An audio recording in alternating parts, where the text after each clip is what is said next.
and welcome back to the Total Soccer Show. My name is Daryl Grove, and I'm joined by a man who won't stop recording World Cup podcasts. His name is Taylor Rockwell. Hello. Hello. It's almost 3 p.m. on Monday afternoon, and the TV has not been on yet. Weird, right? It is weird. Weird. So we are back in studio. No games to watch, as Taylor said.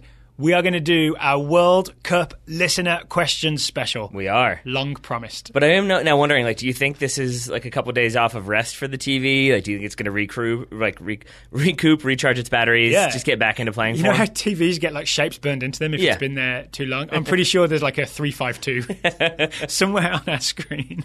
That checks out. So we thought a nice way to put a bow on our World Cup coverage was to do a listener question special. We took questions at totalsoccershow.com/questions, and we picked the most interesting, our favourite ones. So apologies to anyone whose question doesn't get answered, but we really like the ones we've chosen. We do. Part of the reason we do this is to say thank you to everybody who stuck with us through the entire World Cup. Because if we record a show, what do we do, an hour a day? Through the World Cup? Oh, at least, yeah. At least. So if someone's listened to an hour a day for a month, I think we owe those people some gratitude. Yeah, I think so. And or at least some answers. And thank you for continuing to listen. I hope there's a way to augment our voices so it didn't just sound like the same voices over and over and over again. Some people go double speed and they think it's hilarious when we have extremely high pitch. Or some people go half speed and then we sound drunk. Yep. So whichever one you do, we still get the download, I guess. So we're happy either way. And if you are listening at half speed, then I'm going to talk like this. And now it's even weirder. Shall we get to the questions? I suppose we should. All right. So first question comes from Paul Dixon. Paul wants to know, who would have had the best chance against France? Would it have been Uruguay with a healthy Cavani, Brazil with Casemiro not suspended, or someone else? So Paul is essentially looking for Croatia couldn't quite get it done against France. Who would have had a better chance? Sure. You answer first, Taylor. I did a lot of research and thinking about this one in that I wrote Uruguay, crossed it out, wrote Brazil, crossed it out, and repeated that for a while. But I think I've landed on Brazil with Casemiro. I think that's the one that would have gotten the job done. I will go as far as saying Brazil with Casemiro, in my opinion, was still the very best team in this tournament. I think that's probably Not true. that France aren't deserving winners. I mean, they won the World Cup, therefore they deserve it. But I still think that Brazil looked the best team at moments in this tournament until Belgium just undid them, and Brazil was somewhat unlucky in that game. I think that's what it came down to, is to argue that Casemiro was more important for Brazil than Cavani was for Uruguay. That's a tall order, because I genuinely don't know. There are arguments to be made on both accounts. We got hyped for Stuani, right? And then he did not deliver when he played for But Fernandinho, very good, but just couldn't do that role the way Casemiro could. And I think what it just came down to for me is that with Casemiro in that lineup, you had more opportunity for improvisation and to change things up in a more dynamic way. Without Casemiro, it was basically, we've got to do something because they're overrunning our midfield. I mean, Casemiro's like a tall N'Golo Kante. Yeah, absolutely. And I think it comes down to the fact that if you make that change, I think it's harder for France to figure out Brazil and deal with Brazil. I think eventually with Uruguay, because some of their players underperformed, and even with Cavani, I think eventually they're going to tire. I don't think Luis Suarez had his best tournament either. So I think eventually it would have been France getting past Uruguay. Okay, next question. All right, Taylor Bouvet. Would you want me to ask this one? I feel like I talked a lot more that time. I will ask this one. Taylor Bouvet, and Taylors stick alike. Which coach underperformed the most this World Cup, and why is it probably Yogi Löw? So it probably is Yogi Löw because he had a fearsome-looking Germany team, right? And he didn't get out of the group. So it's really hard to argue otherwise, right? The reasons for his failure are interesting, I think, because his team had so much of the ball, so much attacking, and yet only won that one game against Sweden, right? Yeah. So I'm going to look at his failures as a coach as maybe a squad harmony situation. Okay. I mean, did you notice Mesut Ozil started the first game, then was mysteriously dropped for the second game, and there was the whole thing with, was it Ozil and Gundogan met with Erdogan, the Turkish prime minister / dictator. / president / whatever title he needs. Yeah. So I think that caused some friction within the German squad. You had Mats Hummels complaining after the Mexico game that the defence was left undefended and too much pressure was, he was too exposed, essentially. And you didn't see any of that in 2014, right? You saw Germany Germany, very much squad harmony together. On that they had that nice little resort that they went downriver. Remember they used to go down on the boat to the resort? Yeah, and I've heard some people talk about that, specifically that since Jogi Löw is staying, who will be the one who sort of gets blamed and maybe gets sent on their way. And I've heard some arguments that it will be Oliver Bierhoff, because I think it was Oliver Bierhoff, team manager, who did the booking for 2014 and did the scheduling and found them the place, but also found cultural events to keep them connected. Yeah. And it sounds like there was a lot of similarities between this Germany team, and not in terms of performance or ability, but just in terms of the way it went with the US 98 team, that it was sort of, they felt isolated, they didn't feel very connected, they kind of just had time to sit around, there wasn't much to do where they were. And I think even in the small town where they were, a small area, they still didn't interact very much and they felt very isolated. I've got some other nominations for you. So do I. Okay, so why don't you go first? Sure. I think it's a coach who was expected to go very far into this tournament. He didn't win a single game. It's Julen Lopetegui. That's that's the one. I mean, my reasoning is at least Jogi Löw actually coached his team at the tournament. There you go. Lopetegui made the biggest tactical gamble at the World Cup in terms of announcing the Real Madrid job, and his tactical gamble failed. It sure did. It sure did. So I mean, I think if you're talking about coaches who were briefly in Russia and then no longer in Russia, Lopetegui comes to mind. We can only imagine what that Spain team would have done under Lopetegui. Better. Right? Better. Yes. Better is the answer. I got another suggestion for you. Juan Carlos Osorio. Yep. So performed as hoped in the first two games, right? Mexico won their first two games, including the famous win over Germany, where we had a whole plan for Germany and it worked. And then if you think of that high and then what happened afterwards, you can say he underperformed based on early in World Cup expectations. That makes sense? It does. I'm going to make it even more convoluted, though, and I'm going to say it's like the old Chuck Klosterman thing of you can have overrated and underrated, but there are bands who are properly rated. And I would say, I don't know if Juan Carlos Osorio underperformed. I certainly don't think he overperformed. I think in the end, maybe he just performed. That if you thought he was going to kind of tinker too much, make some decisions that would end up being costly, he did that. If you thought he would get the team together, have some shock results, get them playing as a unit, he did that too. But I don't know if he did one or the other well enough to really, there was a moment when we thought he was definitely going to be the next Colombia manager. He may still, but I think one more positive result, and that would be talked about quite a bit more. I think the thing as well is if he had just, in that Sweden game, gone a bit more defensive and not, given Sweden the opportunities to counter-attack that he did, if he had tinkered a bit more in that final group stage game, this could be a whole different World Cup. It's a World Cup where you don't play Brazil in the round of 16, for example. Yes. All right, since I'm going to surprise you with this one. Since Taylor asked who underperformed, which coach do we think overperformed at the World Cup? The obvious answer, I think, would be Gareth Southgate, just because I don't think people expected so much. That said, I think that was because England to the semi-finals is better than anyone imagined, right? Yeah. Outside of you and maybe me, I can't remember if I predicted it as well. I think we both did, but you might have had Harry Kane as Golden Boot winner when we did our January predictions. So well done to you. But to be fair, I am from the future. Well, there we go. That makes sense. I have no other jokes. But I will say that I think also, though, that the idea there wasn't a lot expected of England. I think there was a lot of historical baggage and a lot of under-reporting, or the way the team was being covered was a bit unfair, because if you look at it, there's lots of talent there. Yeah. There should have been expectations that they would do well, so I think that he lived up to basic expectations meant that he overperformed. But that's an overperformance for an England manager, right? Because the England manager's job for the last 20 years has been to take a lot of quite high-profile players and then go to a tournament, or not in some cases, and underperform. Yeah. So the fact that Southgate hit par is an overperformance for an England manager. Yeah. Yeah, I would agree with that. I think that's fair. I think one who definitely overachieved, because I did not think this team would do anything at this tournament, was Nishino, the Japan manager.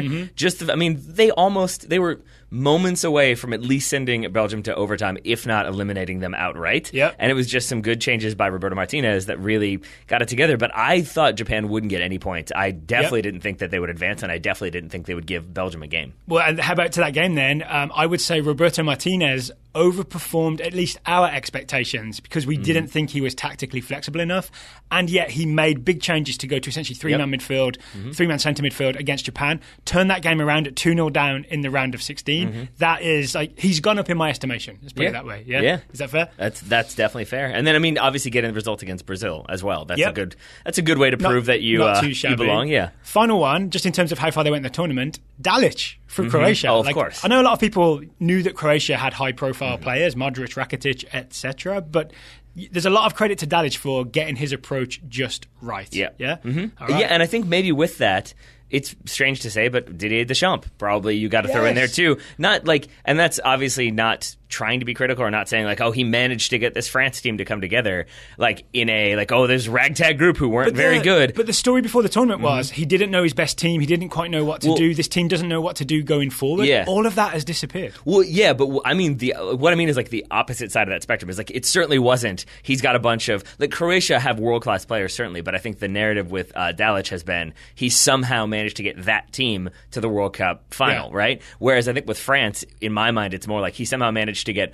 all of those players playing like cohesive soccer so that they could win the World Cup, as opposed to like he took this ragtag group all the way. I see. Yeah, Deschamps is the opposite of an England manager from the past. You have that England team of like Gerrard, Lampard, Ashley Cole, Wayne Rooney, Beckham, all of that. That's kind of what Deschamps did here with just a really deep all-star roster, but made them into a team. Yes. We talked a lot about that on yesterday's show. We did. The final thing I want to say about this one, unless you have more coaches to talk about, is simply it's been a long tournament, and I'm not going to say I went back and like listened to any of our shows or read any of my old notes or listened to any other podcasts. So if we didn't mention a manager you think we should have mentioned, we apologize in advance, but it was not for lack of care. All right. And if you send us mean messages on Twitter, we will mute you. So.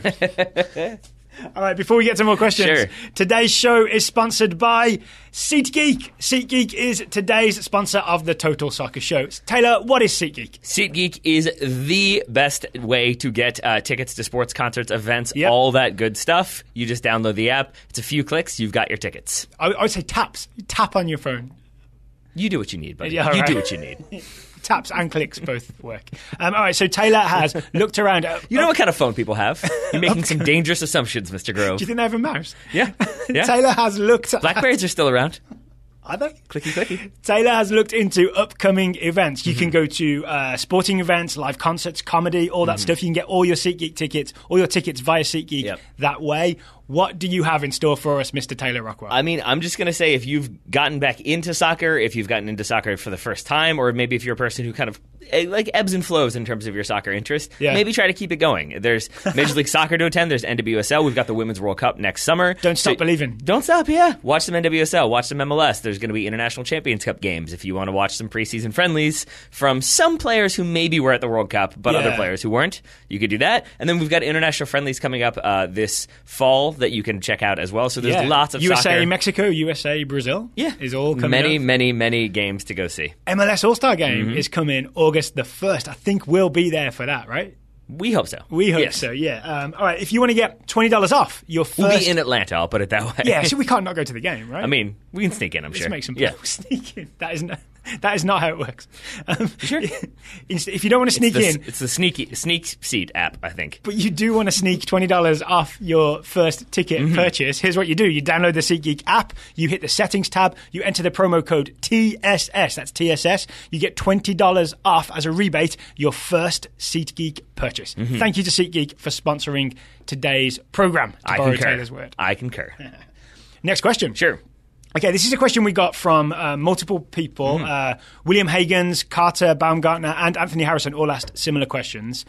What will be the most memorable moments from this World Cup, and what was the best moment? I've kind of done an amalgam of everybody's questions there, but what are the most memorable moments from the World Cup, Taylor? I think you're going to have 3 from France that will be very memorable. I do think the Mbappe slide, it's just such like an easy one that conveys his like confidence but ability. So him sliding on his knees after scoring goals. Pogba dabbing with the World Cup trophy, because I remember... I'm sensing a recency bias here. A little bit, but I'm just remembering that like the criticism about Paul Pogba in years past of just like, oh, he cares more about dabbing and dancing than he does about playing. And so the idea that he's now holding the World Cup trophy and dabbing with it made me very, very happy. And I do think... That's both proof and not proof, right? I think so. It's perfect. And then the final one from, like, that's France-related, I think is the that photo of Macron celebrating next to Putin and the president of Croatia and the president of FIFA. We were speculating, like, was that political theatre? Because it looks good for you to be fully celebrating a World Cup victory. But we also kept an eye on him, especially when we rewatched. We saw him throughout the game,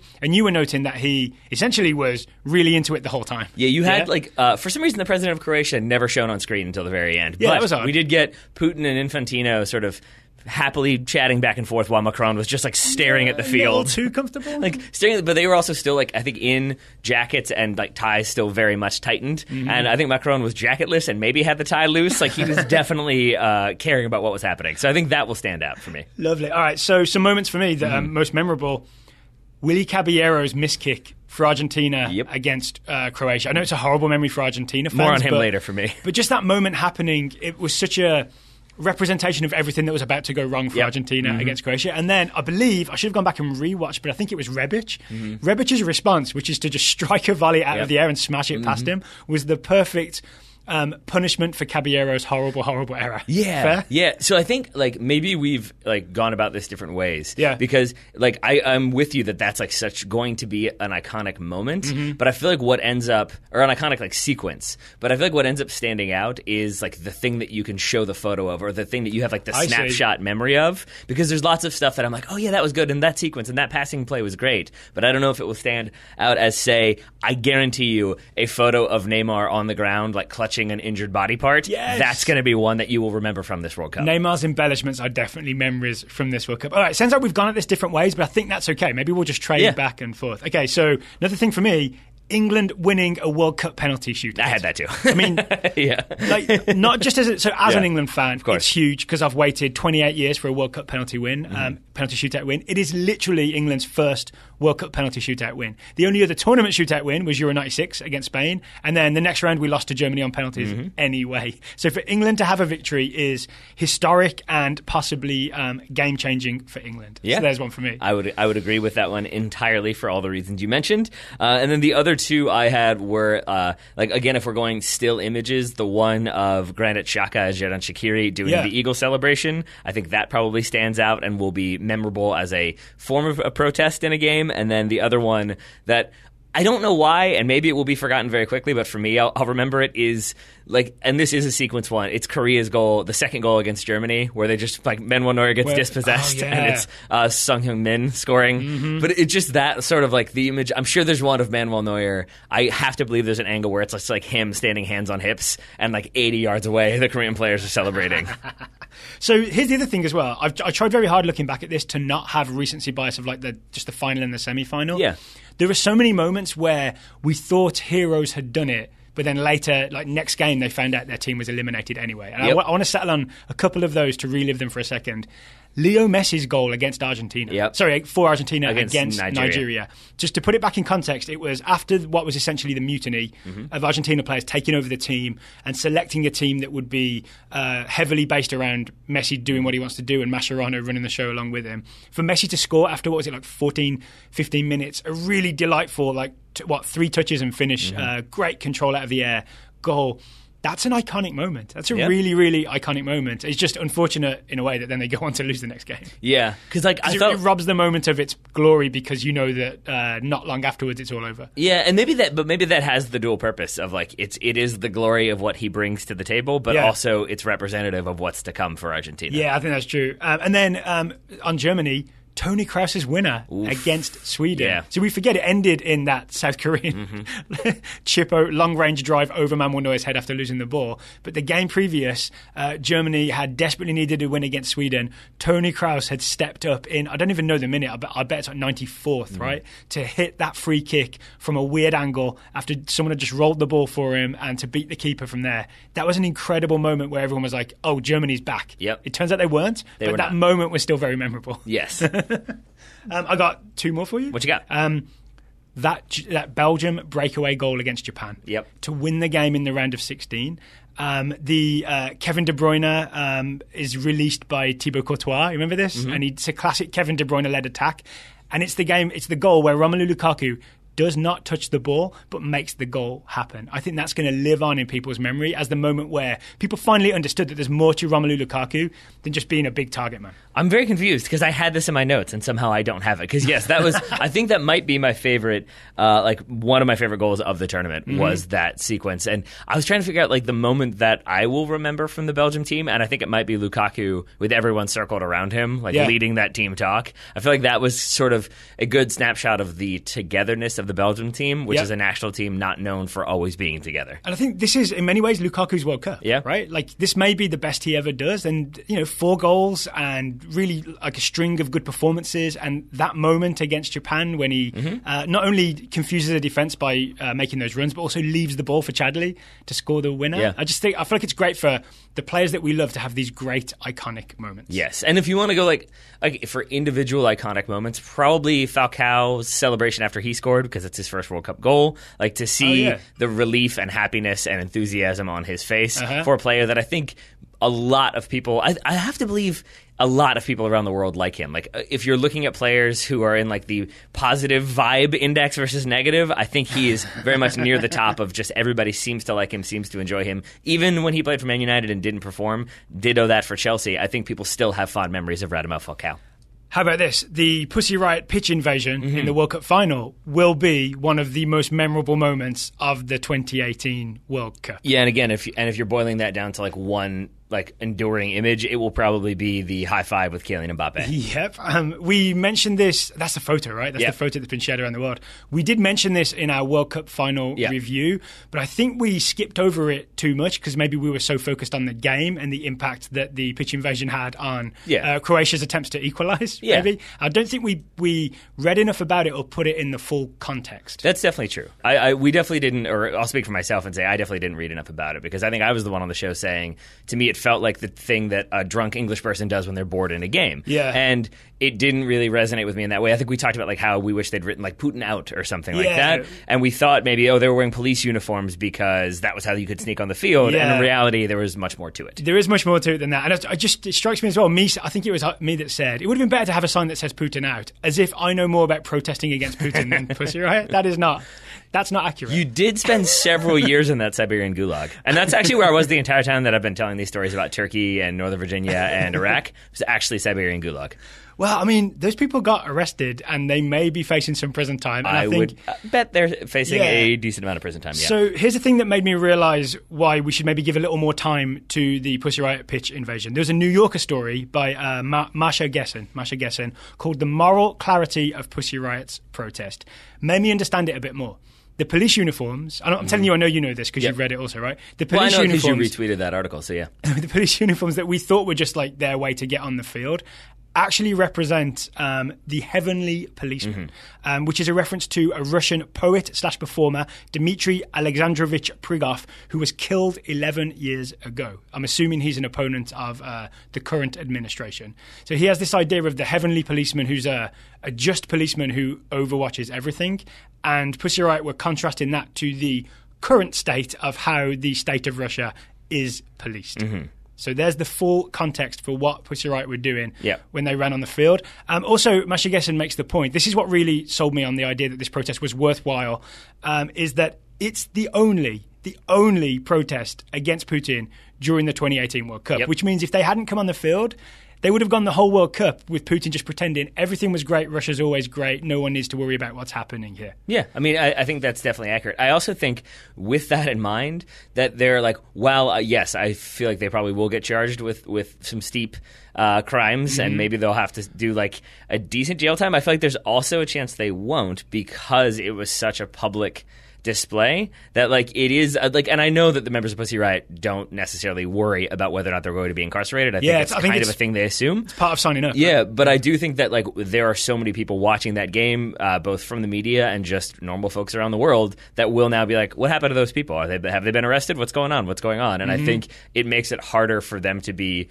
prosecuted or kind of like, sent to a gulag or sent to prison or whatever, than if they had just been protesting outside of a stadium, hadn't gotten any attention, hadn't gotten any sort of coverage at all, and that had just been removed by the Cossacks or whatever the police force that would do that would be. So again, they know more about protesting Putin than I do. Yes. I'll put a link to that New Yorker story in the show notes, because if you've got at least 10 free articles, you can you can read it. I think it's also a reminder to us that when we're so focused on the fight, I'll just speak for myself, actually, I won't speak for you. To maybe think about the bigger context of a protest like that versus how it affected Croatia's attempt to equalise, which is less important in the grand scheme of things. True. I think things can be two things. And I think it's okay to say, like, that if you're talking about it from a strictly soccer perspective, like, that did impact the game. It did. And if that's your concern, if like we're a soccer show, it's okay, I think, to be frustrated by that moment. But you're also correct. Croatian fan, maybe. Yeah, but I think you're also correct that like we on the show, to toot our own horn or whatever, like we pride ourselves in trying to go the extra mile to watch that clip that everybody says was a dive. We watch it 400 times and decide if it was or if it wasn't. By the way, not a popular opinion. Not a popular opinion. So I think in this case, we didn't do that. And again, I'll speak for myself here and say like that's something that I would usually pride myself on doing that I probably reacted to. Researching what the whole thing was about. Yeah, we probably should have in hindsight. But we've got all the information out there now, hopefully, or as much as we have. Put it that way. There we go. We've got as much information as we have. All right, so we move back to listener questions then. Yes, please. All right, Chris McGuffin asks, do you think the draw against the U.S. did anything to help France win the World Cup? Co-World Cup champions! I've seen a few people, like tongue-in-cheek, claim that, and also say that we helped France get set up. The answer is no, mostly, because it was just a World Cup warm-up game. But also maybe yes, because after that game, France figured out their fullback situation. I say yes. Yeah? I really do. I mean, in the sense that any team that played France in the lead-up to the World Cup can claim to have helped in some way, yeah. I mean, like I think it let them, as you said, Deschamps did not know his best 11 going into the tournament. I'm not sure he even knew it going into like the knockout round. But I do think... There's a lot of should Giroud start, should he not, right? And the ultimate decision he made in the end was, let's stick with Giroud. Yeah. And I think that game against the U.S., it helped him figure out certain things. And I think it was specifically about those fullbacks. The mistake that Sidibe makes, he does not start anymore. Benjamin Mendy didn't look too strong either. I think they both maybe played in that final game against Denmark. That was like the game that we both had professionally removed from my brains. So I don't think I can rely on myself to remember it. But I do think that like it helped them tune up. Again, I don't want to be like quotable here and taken out of context and have it say like, yep, it's all the U.S. But I think any team that played them that helped them figure themselves out, that helped them figure themselves out. Let's underline what happened. There was a cross came in. Yeah. Sidibe, the right back, who was possibly the starting right back at that point, came to meet it, had a heavy touch. Julian Green gets on the end of it and scores against France. And I think from that point on, Benjamin Pavard is the starting right back for France. Benjamin Pavard of the slice volley glorious goal. Yep. So in that way, by making Sidibe have a bad game, we got Pavard the starting spot at right back. Yes. Well done, the US. Yeah. Will he ever remember that, or will there ever be? No. And there will probably be think pieces written about did the US, and the answer to that is no. It does not need 800 to 1,000 words on it, but you could say they probably figured some stuff out. Okay, actually, on a similar note, can I just reference? There's a lot of people asked us the question: if Christian Pulisic had chosen Croatia instead of the US, how would he have been involved in Croatia's team that made a run to the World Cup final? He maybe would have been. That's the correct answer, right? I mean, first of all, that he would have had to change his pronunciation to Christian Pulisic. Second of all, I think he would have basically been competing with Ante Rebic to start on the right wing. Yep. And I think it's that simple, right? It's not like he would have won the World Cup for them or something. He just would have been another winger competing with Rebic and Perisic for minutes. Yes. Yeah? Unless, like, maybe this will be unpopular as well. Maybe it'll just be a show of unpopular things. Let's go all the way in. But, like, I find all of the the quote-unquote jokes about, I bet he wishes he chose Croatia so tiresome. Because I bet he doesn't. And no one has talked to him about that. And, like... I bet because of that giant American flag. He's got a giant American eagle and the American flag and whatever else. Like, no, he doesn't regret that decision. I get why it's somewhat amusing to make that joke, but I just find it's an easy way to add more frustration and cynicism onto the U.S. national team on social media. That I think there's already plenty of ways to do that and plenty of justified reasons for doing so. I think Christian Pulisic has never second-guessed that because he was born in the United States. You know, like I think Croatian grandfather, right? Yeah, exactly. So I think that's one that I have not found as amusing as some. All right, well, let's move on then. Old man Taylor being grumpy. Get off my lawn.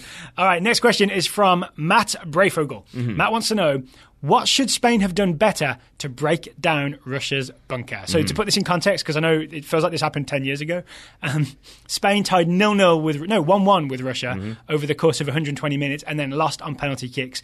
But Spain had approximately 200% possession of the ball. I think didn't they complete like over 1,100 passes or something insane over like 2 that? hours. But yes, it's still an insane amount of passes. So what should Spain have done better to break down Russia's bunker? Sure. Initially, fix it for them. Initially, I wrote anything. But then after the Pussy Riot conversation, I thought I should do a little bit more digging.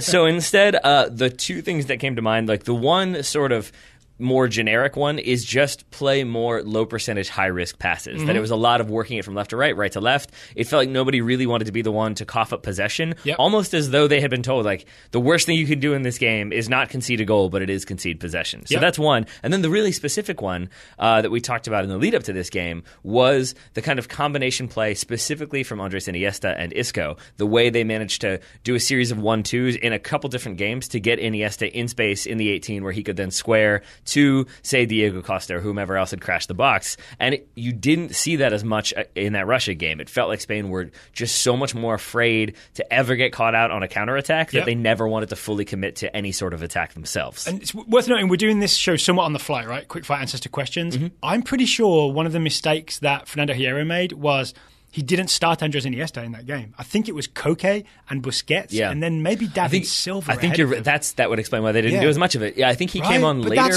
That's a bad mistake. Should have started Iniesta. Yeah, I mean, I think that's one. I think we talked also about like how against Russia, maybe that would have been a game where you start Thiago instead of Sergio Busquets. Sergio Busquets obviously important, but if you're going to try to have more fluid passing combinations through the middle that leads to a final attack, maybe you don't need Sergio Busquets there, but again, that wasn't a gamble that Hierro wanted to make. I think maybe the final way to say this is they should have just taken more risks with the ball, basically, and not assume that having the majority of possession would wear Russia down enough where they could score again. Because for some reason, Russia couldn't be worn down. For some reason, Russia couldn't be worn down. Terrific. Right. We have some more questions to answer, but first, today's show is sponsored by Roughneck Scarves. Roughneck Scarves, the official scarf providers for US Soccer, Major League Soccer, the United Soccer Leagues, and the NCAA. All of that is accurate. They are also, I think, the official scarf provider of the World Cup Comedy Tour, of which we are a part. They also scarves will be on sale at World Cup Comedy Tour events. And the TSS scarf also available. But we asked,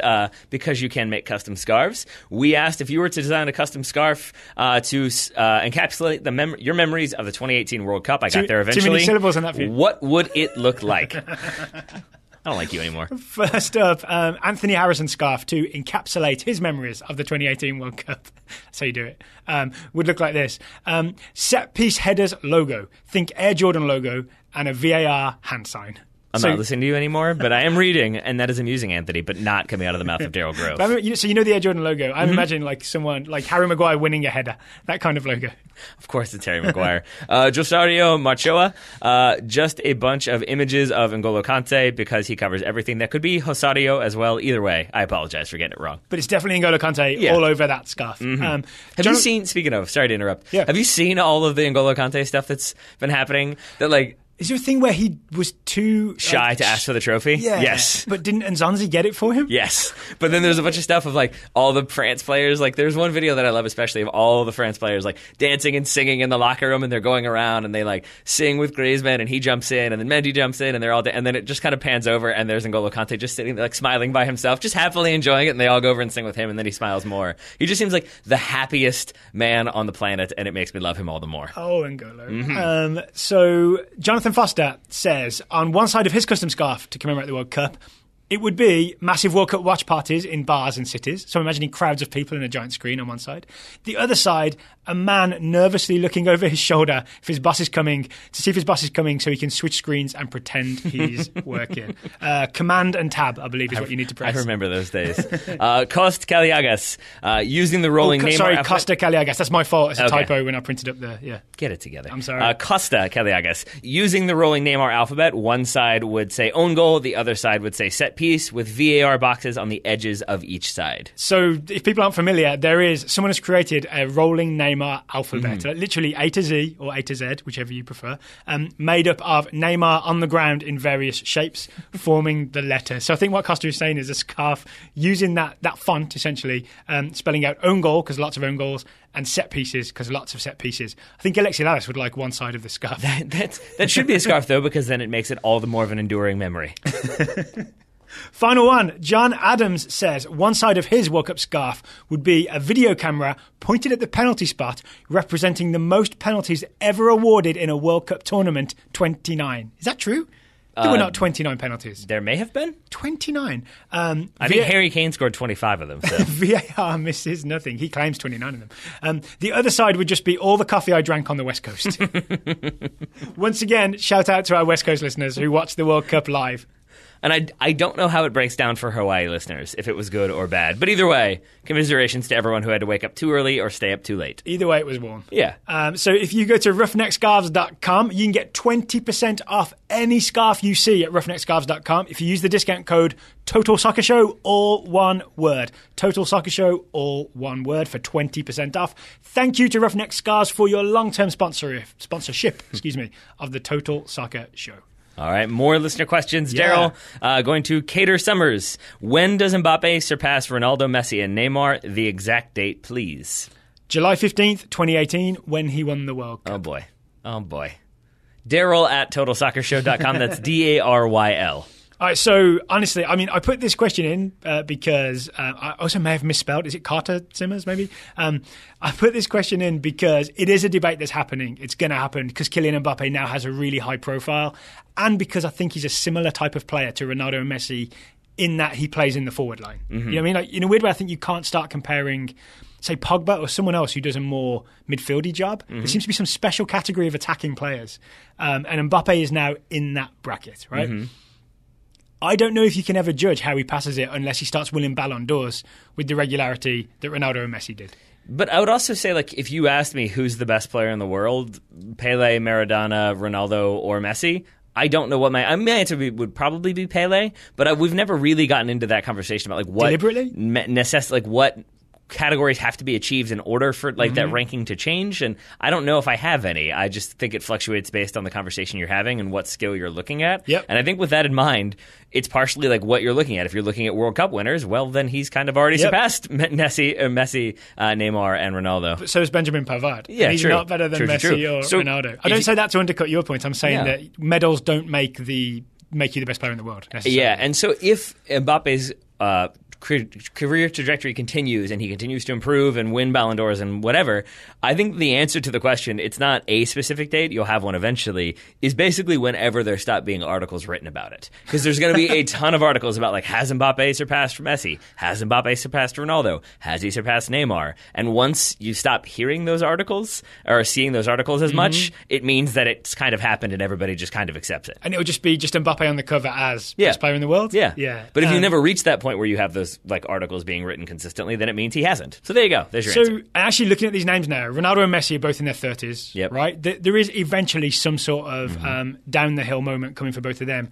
Neymar is still in his mid-20s. We may be about to enter the Neymar and Mbappe era, maybe in 2, 3, 4 years. We may. I think if we do enter that era, and if it is truly Mbappe versus Neymar, I think we've already got our narrative written for us, because it's pretty clear. If you ask most people, who do you like more, Mbappe or Neymar, most people are going to say Mbappe. The one that doesn't have an alphabet of him diving. Pretty much.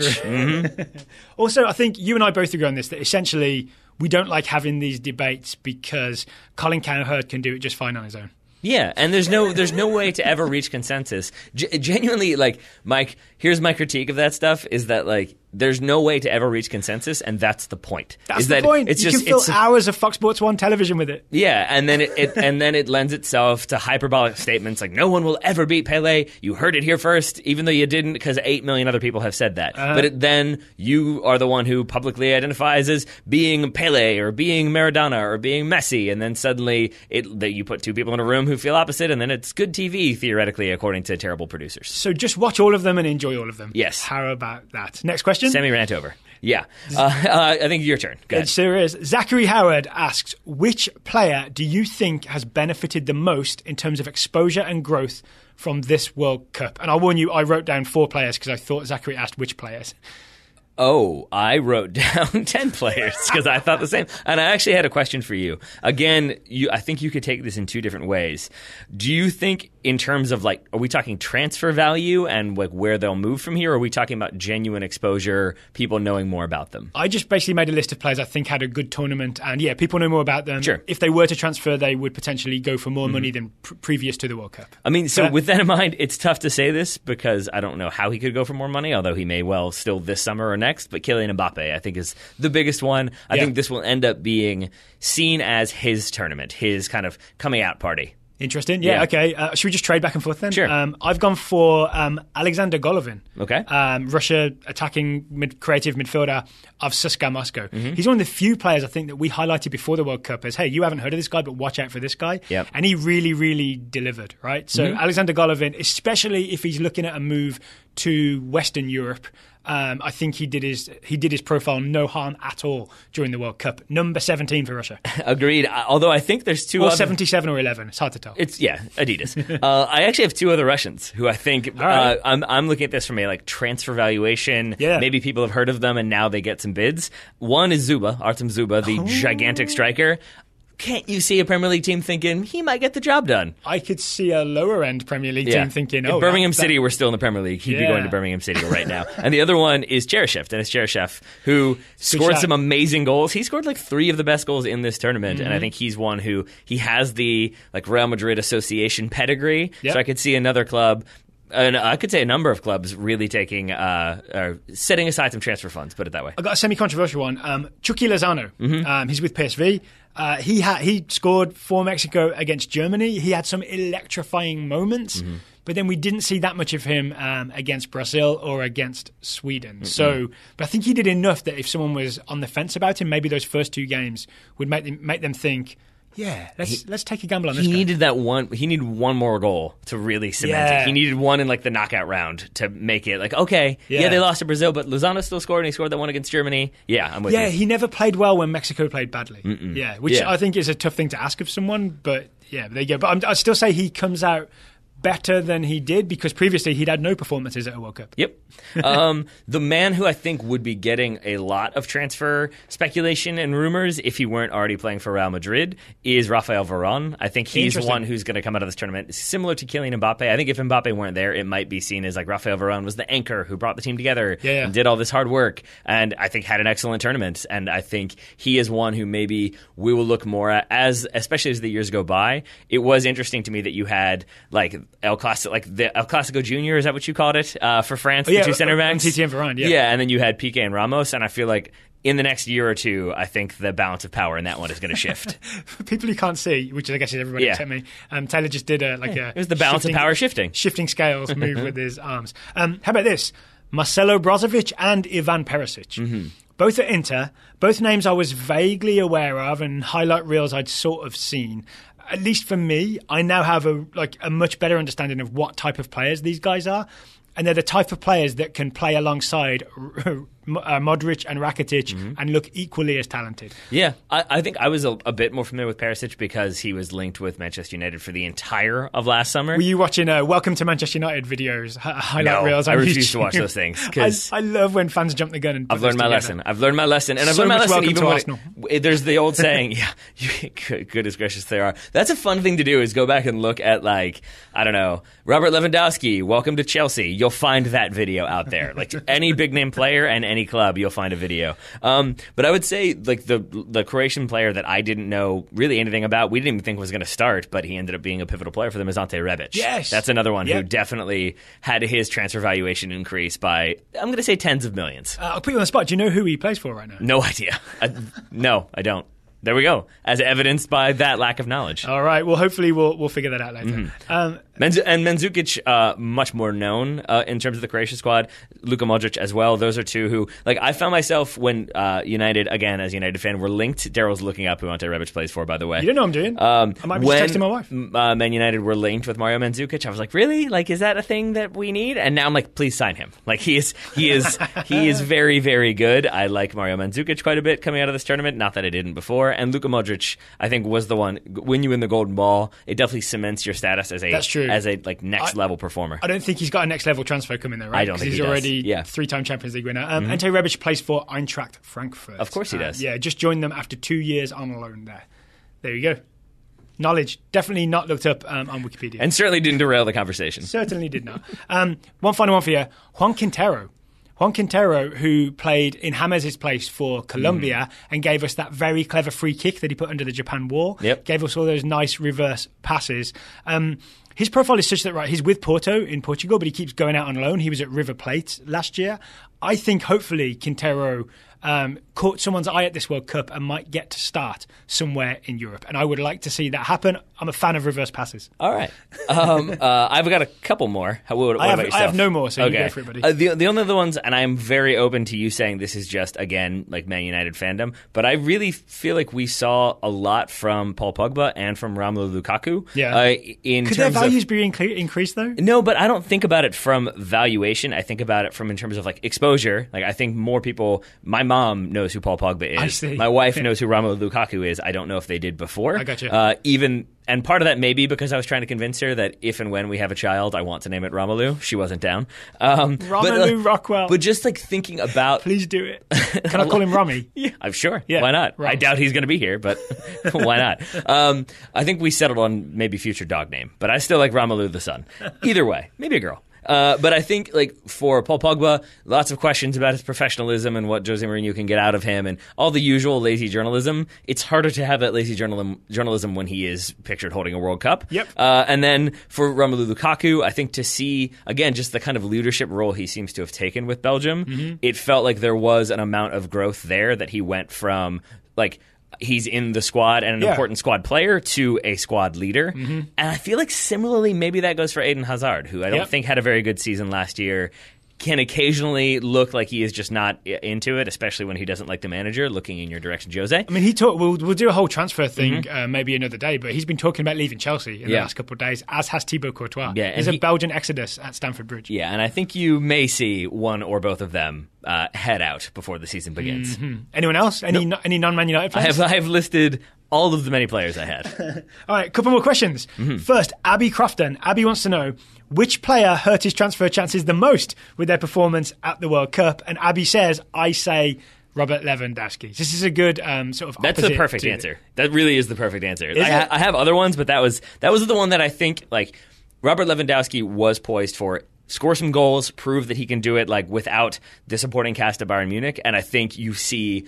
at the very least, you see lots of rumors linking him with massive moves away from Bayern Munich. Yeah. You're still going to see those, but I don't think they will have the sort of backing of, after a strong performance at the Summer's World Cup, blank, blank, blank, blank, blank. Isn't it harsh, though, to say that it hurts his chances of going to another big team? Like, let's say it's Real Madrid or whatever. Because all he did at the World Cup with Poland was prove that he can't be effective when he doesn't have a supporting cast. Anywhere Lewandowski goes, he's going to have a supporting cast, right? Yes, I suppose that's true, but like you still want to see that player... Like think about what I always go to is like Didier Drogba with the Ivory Coast. Yeah. Yes, like when they were in that peak in that generation, lots of talent with Ivory Coast, but it's still Drogba's team. He's the one that's going to appear in all the marketing, and I feel like Drogba, time and time again, we saw back that up. We saw him perform. We saw him score goals. We saw him be a leader. I don't feel like we saw that from Robert Lewandowski in this tournament, and not even from a goal scoring standpoint. I don't remember a moment when I saw him like, yeah, that's the leader you want. That's the guy who's going to make the team do something when they're not doing something. There was one game I remember watching with you where we saw him work very, very hard, doing a lot of off the ball running, trying to receive the ball, but they just couldn't get the ball to him. Yeah. And I think our analysis was that he did everything possible, but he wasn't in this game because they just never, ever managed to pass to him. I think we blamed, I can't remember which, was it the Senegal game maybe, but like Kukoviak was man-marked and like it wasn't fully Lewandowski's fault. The service wasn't there despite his very best efforts to get open. I think I'm becoming a Lewandowski defender. It does seem that way. Well, while you're having stars in your eyes for Robert Lewandowski, I did want to mention Granqvist was a player who stood out for me in the positive way for Sweden, but he's not getting a move because he's 33. The other one, like, I kind of was on the fence about, and you've just reminded me of, is maybe, strangely, James Rodriguez, who you wouldn't say had a good World Cup because of his injuries. Yeah. But, like, he comes in and clearly is so important to Colombia. Yeah. And maybe his absence shows you what he brings to that Colombia team. And absence makes the transfer fee grow fonder. Well, there are the rumors that he's going to go back to Madrid, right? And that, like, now Madrid kind of see his value and want to include him into the squad. Well, also there's a gap because Ronaldo left. There you go. Right? Yeah. So maybe this World Cup worked out for James Rodriguez in a way that I didn't think it would. So I've got some other answers to Abby's question. Yeah. I'm thinking especially of players who we thought would have a good World Cup. Sure. Like, so not someone at the level of Lewandowski, but someone who... I've got a few. Someone who would be hoping to get there through a great World Cup performance. And I think my first name on the list is Fyodor Smolov. Okay. Russian centre-forward who, I think in our previews, if you go back and listen, I was really big on Fyodor Smolov. I think he was really bright, eager, all over the place, coming and showing for the ball, can finish, can do a bit of everything. Plays for Krasnodar in the Russian Premier League. He's a guy who I think had his eye on a move to Europe, or should be the quality of player who's expecting to do so. Played the first game, got replaced by Zuba. Don't think he ever started a game again. This is not the World Cup Smolov expected. Nope. Yeah, so I think he hurt his transfer value or transfer possibility with his performance at the World Cup. Yeah, and as long as we're like naming and shaming ourselves for players that we were pretty amped up on, I would say maybe Hakim Ziyech comes into that one. He's on my list too. Morocco, he's trying to leave Ajax. Yeah, and I think he needed.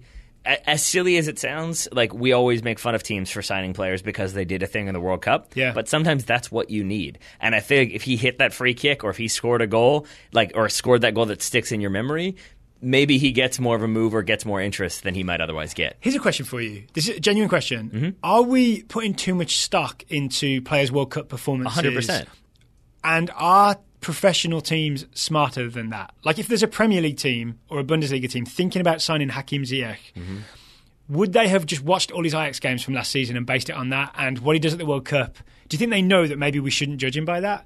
Or are they not as smart as we think they might be? No, I mean, I think that's always what they're going to do. But I think you can't underestimate the idea of a player scoring at the World Cup. It gives you that iconic moment. Yeah. And if Ziyech hit that free kick, like if you're announcing him, if say Everton signed him, right? You can say, has had success. He was Ajax's player of the season. He was the Eredivisie, whatever player of the season, most assists, blah blah blah blah blah. But that doesn't sound as it's not that soundbite, it's not that solidifying argument as, remember that free kick he hit in the World Cup against Spain? You'd be like, oh, right, yeah, he's really good. It would get you excited, that level of, oh, yeah, I'm pumped about him, I saw him, I like him, I'm going to buy his jersey. That they definitely think about. Okay, on a similar note, Trezeguet. Oh, do you remember we talked up Trezeguet? Oh, man. He plays for Kasimpasa in the Turkish Super. Yeah. That's what I said.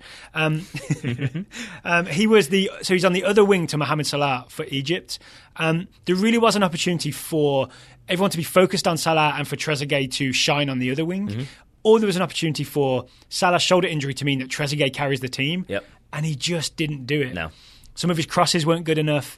He had some moments of Ronaldo chopping and dribbling that sparkled briefly, but it wasn't Trezeguet's tournament in the way that I was kind of thinking that it might be. I would agree with that. While we're talking about maybe lesser known players who could have made that jump or gotten a bit more headlines, I do still have some big players that I'd like to talk about, but one that I think we both really expected big things from, and I think you especially were hyped on, and maybe will now go, oh yeah, is Alex Iwobi. Oh, I thought you were going to say Sada Azmoun. No. Alex Iwobi, I think we both thought there was going to be big things from him for Nigeria. That did not end up being the case, as it seemed like they needed to get rid of him for them to start functioning. Do you remember why? Because he would shoot and dribble all the time? Because they changed formation. Ah, yes. So he was the key attacker from the wing in a 4-3-3/4-2-3-1. They would let him have the ball and go at people and try some through balls and that kind of stuff. When they went to 3-5-2, the wide spots were occupied by wing backs and the central midfielders were more sort of box-to-box central midfielders, and there was just no place for Alex Iwobi to play in the team. I only know this because I did my underused subs 11 for the Athletic. But yeah, it's a huge disappointment, right? Yeah. But I think Alex Iwobi is happy at Arsenal. No, he certainly is, but it's just, I think, again, it's what... Hope Unai Emery didn't watch the World Cup. Yeah.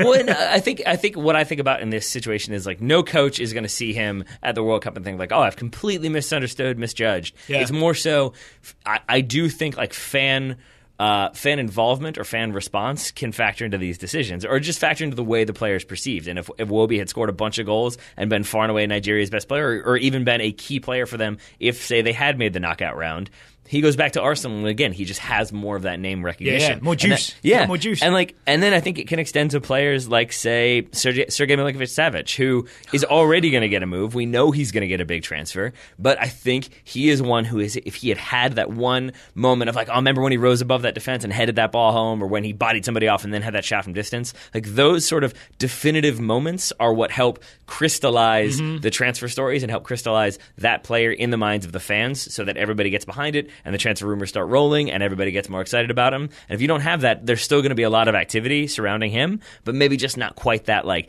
massive peak that you might have seen. There we go. Speaking of massive peaks, sure. Let's peak this episode. I'm not done. I got a couple more real fast. Wow. I will go real fast on these. Kalinic, the aforementioned. I'm not complaining, by the way. No, it's all good. Kalinic, the aforementioned. Anybody who leaves the World Cup squad and then they make it to the final, there's no way that this World Cup did good things for his transfer value. Didn't just leave. Yeah. Was sent home. That's right. Was told, we do not need you. We're going to do better without you. And they went to the World Cup final without him. Yep. So, yeah, Kalinic, not a great tournament. No. You mentioned it before. I said I'd bring him back up. Caballero certainly didn't help his transfer Willy value. Caballero. Yeah, he's definitely not going to be having anybody demanding $50 million for Caballero, but you never know. And then this is a strange one because maybe a Croatian team who want to parade him around. That could be. But I think this is a strange one again because already has a massive transfer fee and will get a massive transfer fee. But I think if you're looking at a player that is likely to leave PSG for, say, Real Madrid, if you're looking between Neymar and Mbappe, I think this tournament hurt Neymar. That I think there is so much more hype. As a global brand, yes. Maybe, as much as a player. Yes, exactly. Yeah. Because, I think if you're looking at this from what's the story of Neymar in this tournament, ask anybody who like didn't know much about soccer, was a casual fan who watched it, they'll say like, oh, he rolled around a lot, right? And he said he was fouled and he dove. And then if you talk about Mbappe, it's like, oh yeah, he scored that goal in the final and he scored here and he was so fast and so young, he's so exciting. Didn't he give all his money to charity? And it's like high five pussy riot. And he gave $500,000 pounds to charity. Yeah, exactly. So I think Mbappe comes out of this clearly head and shoulders above from a PR branding standpoint, and I think that if you're Madrid and you're looking to build your club again around a new Galactico, I think you could make the argument that Kylian Mbappe is the one that they start to look to instead of Neymar. I don't know if they will, but I would that would make sense to me. Put it that way. All right, are you ready for the final question? Yeah, sure. Okay. I also had Luis Suarez on there, but that's fine. Final question is from Alex Rendon. We know Alex Rendon. We do. Friend of ours, plays centre-back for our soccer team. Alex wants to know, if FIFA were to do away with penalty kicks as a tiebreaker in knockout situations, what would be your preferred replacement for the penalty shootout? And he's asking for one real idea and one wacky idea. I failed because both my ideas are wacky, but please go ahead, Tyler. I think both of mine are real but slightly wacky. And I'm surprised because I feel like maybe there's going to be at least a little bit of overlap here. Okay. I think my real idea genuinely is the NASL penalty shootout. I got that too. I mean, I think or MLS shootout, as some people know it. Because people get. I mean, I don't agree that a penalty shootout is a lottery. I don't think that that's true. But if you want to believe that, then an NASL style shootout is anything but. If you're dribbling, if you have 5-10 seconds, whatever it is, to dribble 35 yards or whatever it is, it's way harder to score. Watch those old shootouts, and it's 1-0, 1-1. It's not. You don't have 5-5 going into the next round. And if you're listening, you don't know what we're talking about. They're essentially, correct me if I'm wrong, ice hockey style shootouts. Where you dribble from halfway. You don't have the ice, but yeah. They do a sheet of ice. Yeah. But yeah, it's basically Frozone does it. You have to dribble up, try to get around the keeper and score, or just shoot from distance and hope. But it requires much more skill and is much harder, so that would satisfy that. Okay. And then do we have the same out there one too, I'm wondering? Well, let me try my serious one. So MLS style shootout was one. Free kick shootout I thought was a possibility. Yeah, you have to shoot from, say, 25, 30 yards, maybe with a wall. I was going to say, is there a wall, or do you get just the dummies in front? The dummies. You put the dummies out, and it's shooter versus keeper. How about that? And you go to the knockout round, because that's when it would be. It's just the teams that were eliminated have to form the wall. All right, what's your out You don't get to go home, but you are punished. My out there one is... I've played this format before in a tournament, and I loved it. It's once you complete the full amount of regulation, when you go to extra time, every 5 minutes you remove a player. Yes, I love that format so much. Space would definitely open up. Space definitely opens up, and it really did finish the time I did it. It was on a smaller field. It was 7v7, and it finished 2v2. And it was brutal. Because the idea is, if it's not shootouts, then... If the idea is to keep playing, then there's a chance that you just weirdly end up playing for 7 hours and everybody gets dehydrated and it's terrible. But if you start removing players every 5 minutes, then it's almost a guarantee someone will score, right? Because lots and lots of space will be there for both teams to experience. And it also really does come down then to fatigue, because at a certain point you will just be I don't care anymore. And it requires you to be the team that's just going to commit. And that's I think we won it that time, and it was the two of us, the goalie and me, all the way up the field. And it was just we hope we don't get counted on. Well, speaking of all the way up the field, here's my solution. During extra time, there would be a rule where you must keep a given number of players in the opposition half. Ooh. I'm going to say, just to make it really extreme, I'm going to say you must have 5 players in the attacking half at all time. So half of your team has to be over the halfway line. The other half can be back. So that means whenever you're attacking, it's at least 5v5. And if you're willing to send more people forward, it's 6v5, 7v5, 8v5. Isn't there an obvious problem with this? Please tell me what it is. Offside? We would have to be very liberal with offside, I guess. Okay. There's one. Remove the offside rule for extra time. How about that should do it. Remove the offside rule. Hey, Alex Asper out there. I'm not trying to be negative here, but I feel like that is. We'll get to golden goal tomorrow on the next show. But like that feels like the thing where it seems like it would like lead to more goals if we get rid of offside. But in the end, I think it would just be more teams standing around kicking the ball long. And maybe it just gets more stretched and more spread out, and maybe doesn't lead to more goals. But I think you solved my idea. So we abolish offside for extra time. Oh, God. And we also say you have to keep 5 players forward at all times. Dude. So you can't pack numbers back at all. I want you to do this. I want you to try this once and see how it goes. Yeah? And I don't mean that cynically. I really want to see you try to set this up and see how it works. Tuesday night practice, me and you and our team. I enjoy watching you try to explain this to people. Be booed up of the field. I don't know. People like standing around. You never know. All right. Thank you to Paul, Taylor, William. You're welcome. Carter, Anthony, Chris, Matt, Carter, Zachary, Abby, Alex for today's questions. We will be doing another Total Soccer Show World Cup listener question special, which should be published the day after you hear this one. What else are we doing this week, Taylor? We're going on tour, my friend. We certainly are. You and I, Tuesday morning, 6 a.m. on that plane. Yep. We're off to... Hopefully, yeah. Set some alarms, right? Yep. We're off to Omaha. Don't worry, there's thunderstorms forecast tomorrow, too, so that should be good. Are they really? Yep. Oh, we're off to Omaha, Nebraska. Are you serious? Yes. We're off to Omaha, Nebraska. There's going to be a show Tuesday, July 17th. There is no Monday, July 17th. Tuesday, July 17th. In Omaha at the Funny Bone. Go to worldcupcomedytour.com and you will see all the ticket links are available there.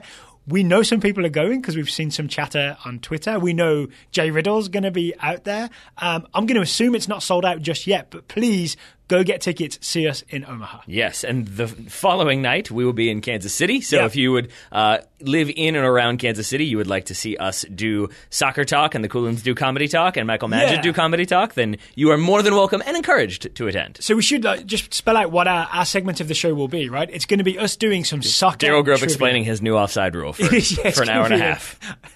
Extra Time Workshop is what it's going to be called. No, it's going to be essentially a soccer game show on stage with guests. We're hoping the Cooligans will join us on stage and Michael. We're hoping maybe some people from the crowd will come and get involved. So we'll be doing that Tuesday night in Omaha. God, I feel like a comedian here promoting my upcoming dates.